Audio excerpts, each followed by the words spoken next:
നിങ്ങളുടെ ജീവിതത്തിലെ എല്ലാം നന്നായി നടക്കുന്ന ഒരു സമയത്ത് പെട്ടെന്ന് എന്തെങ്കിലും ഒരു തടസ്സം നേരിട്ടിട്ടുണ്ടോ? നല്ല ആരോഗ്യമൊക്കെ ഉണ്ടായിരുന്ന വീട്ടിലെ ഒരാള് പെട്ടെന്ന് അസുഖമായി വീഴുകയോ, അതുമല്ലെങ്കിൽ പണി തീരാറായ വീടിന് പെട്ടെന്ന് തന്നെ എന്തെങ്കിലുമൊക്കെ പ്രശ്നം വന്നിട്ട് പണി പൂർണ്ണമായി നിന്നു പോയിട്ടുണ്ടോ? എങ്കിൽ സൂക്ഷിക്കുക, ഇതിനു പിന്നിലെ ഒരു പക്ഷേ ആ കണ്ണുകളായിരിക്കാം. ഗ്രീക്ക് തത്വചിന്തകർ മുതലേ ആധുനിക ക്വാണ്ടം ഫിസിക്സ് വരെ ചർച്ച ചെയ്യുന്ന ഒന്നാണ് നമ്മുടെ നോട്ടത്തിലൂടെ കൈമാറുന്ന ഊർജം. മാനിഫെസ്റ്റ് വിത്താനിയിലേക്ക് എല്ലാവർക്കും സ്വാഗതം.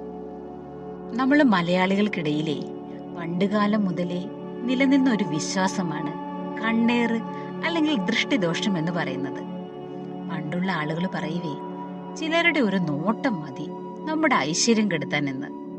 ഇതിൽ എത്രത്തോളം സത്യമുണ്ട്? ലോകമെമ്പാടുവേ പല രീതിയിൽ വിശ്വസിക്കപ്പെടുന്ന ഈ പ്രതിഭാസത്തിൽ നിന്നും നമുക്ക് എങ്ങനെ രക്ഷപ്പെടാം?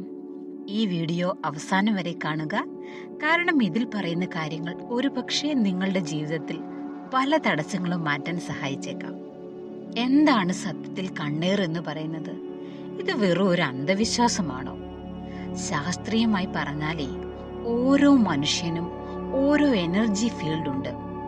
ഒരാൾ അസൂയയോടെയോ അമിതമായ ആഗ്രഹത്തോടെയോ നമ്മളെ നോക്കുമ്പോൾ അവരുടെ ഉള്ളിലെ നെഗറ്റീവ് ഊർജം ആ നോട്ടത്തിലൂടെ നമ്മളിലേക്ക് പ്രവഹിക്കുന്നു എന്നാണ് പറയപ്പെടുന്നത്.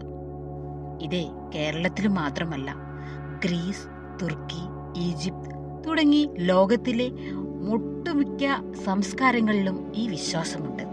ഇതിനെ ഈവിൾ ഐ എന്ന് വിളിക്കുന്നു. നമുക്ക് കണ്ണേർ ഏറ്റിട്ടുണ്ടോ എന്നെങ്ങനെ അറിയാം? പ്രധാനമായിട്ടും കണ്ടുവരുന്ന ചില ലക്ഷണങ്ങളൊക്കെ ഉണ്ട്. ഒന്ന്, കാരണമില്ലാത്ത ക്ഷീണം. നല്ല ഉറക്കമൊക്കെ ലഭിച്ചിട്ടും എപ്പോഴും ശരീരത്തിന് തളർച്ച അനുഭവപ്പെടുക. രണ്ട്, തുടർച്ചയായ തടസ്സങ്ങൾ. എല്ലാം ശരിയാകുമെന്ന് കരുതിയിരിക്കുമ്പോൾ അവസാന നിമിഷം പ്ലാനുകളൊക്കെ കയ്യിൽ നിന്ന് പാളിപ്പോവുക. മൂന്ന്, വീട്ടിലെ അസ്വസ്ഥതകൾ. വീട്ടിൽ സമാധാനമില്ലാതാവുക. വീട്ടിലെ ആളുകൾ തമ്മിൽ ചെറിയ ചെറിയ കാര്യങ്ങൾക്ക് വഴക്കുണ്ടാവുക. നാല്, സാമ്പത്തിക നഷ്ടം. നമ്മൾ ഒരിക്കലും ചിന്തിക്കാത്ത അപ്രതീക്ഷിതമായിട്ടുള്ള ചിലവുകളൊക്കെ വന്നു ചേരുക. ഇങ്ങനെയുള്ള ലക്ഷണങ്ങളൊക്കെ ശ്രദ്ധയിൽപ്പെട്ടാലേ നിങ്ങൾ ചില മുൻകരുതലുകൾ എടുക്കണം. പണ്ട് കാലത്ത് പാരമ്പര്യത്തില് ചില ഫലപ്രദമായിട്ടുള്ള രീതികൾ പറയുന്നുണ്ട്. നമുക്ക് നോക്കിയാലോ? ഒന്ന്, ഉപ്പും മുളകും മൊഴിയൽ എന്ന് പറയും. 3 ഉണക്കമുളകും അല്പം കല്ലുപ്പും ഒക്കെ എടുത്ത് ദോഷമേറ്റ ആളെ തലയ്ക്ക് ചുറ്റും 3 വട്ടം മുഴിഞ്ഞ് അടുപ്പിലോ തീയിലോ ഒക്കെ ഇടുക. മുളക് കരിയുമ്പോൾ രൂക്ഷമായ ഗന്ധം വരുന്നില്ലെങ്കിൽ കണ്ണേറ് ശക്തമാണെന്നാണ് പണ്ടുകാലത്തെ വിശ്വാസം. അതുമല്ലെങ്കിൽ രാത്രി വീട്ടിലൊക്കെ എത്തുമ്പോഴേ അല്പം ഉപ്പിട്ട വെള്ളത്തിൽ കൈകാലുകൾ കഴുകുന്നത് ദിവസേനയുള്ള നെഗറ്റീവ് എനർജി മാറ്റാൻ സഹായിക്കും. അതുമല്ലെങ്കിലുള്ളത് വീടിനുള്ള സംരക്ഷണം. കള്ളുമുൾച്ചെടി വീടിനുള്ളിലോ പുറത്തോ ഒക്കെ വെക്കുന്നത് വളരെ നല്ലതാണ്. ഇതൊക്കെ നമ്മുടെ പാരമ്പര്യമായിട്ട് പണ്ടുകാലത്തുള്ള വിശ്വാസങ്ങളാണ് കേട്ടോ. ഈ മനഃശാസ്ത്രപരമായിട്ടുള്ള വശം നമുക്ക് നോക്കിയാല് മറ്റുള്ളവരുടെ അസൂയ കലർന്ന ചിന്തകളുണ്ടല്ലോ, അത് നമ്മുടെ ആത്മവിശ്വാസത്തെയൊക്കെ ബാധിച്ചേക്കാം. ഇതിനെയാണ് നമ്മൾ ദൃഷ്ടിദോഷം എന്ന് ലളിതമായി വിളിക്കുന്നത്. നോട്ടം എന്നത് വെറും കാഴ്ചയല്ല, അതൊരു എനർജി ട്രാൻസ്ഫർ കൂടെയാണ്.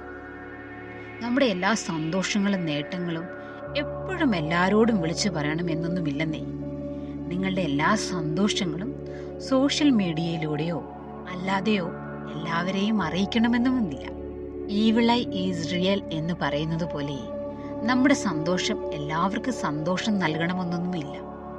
ചില കാര്യങ്ങളൊക്കെ സ്വകാര്യമായി വെക്കുന്നത് തന്നെ വലിയൊരു സംരക്ഷണമാണ്. വീടിനുള്ളിൽ എപ്പോഴും പോസിറ്റീവ് ഊർജം നിലനിർത്താൻ ശ്രമിച്ചുകൊണ്ടിരിക്കുക. ഇപ്പം നിങ്ങളുടെ വിശ്വാസങ്ങൾ എന്തു തന്നെ ആയാലും പോസിറ്റീവായി ചിന്തിക്കുക എന്നതാണ് പരമപ്രധാനം. നിങ്ങളുടെ ഉള്ളിലെ ആത്മവിശ്വാസം വലുതാണെങ്കിൽ ഒരു പരിധിവരെ ഇത്തരം നെഗറ്റീവ് ഊർജങ്ങളെ നമുക്ക് പ്രതിരോധിക്കാം. നിങ്ങളുടെയൊക്കെ ജീവിതത്തിലെ ഇത്തരം അനുഭവങ്ങളൊക്കെ ഉണ്ടായിട്ടുണ്ടോ? ഉണ്ടെങ്കിൽ താഴെ കമൻറ്റ് ചെയ്യാൻ മറക്കണ്ട. കൂടുതൽ വീഡിയോകൾക്കായി ഈ ചാനൽ സബ്സ്ക്രൈബ് ചെയ്യാൻ മറക്കരുത്. Thank you.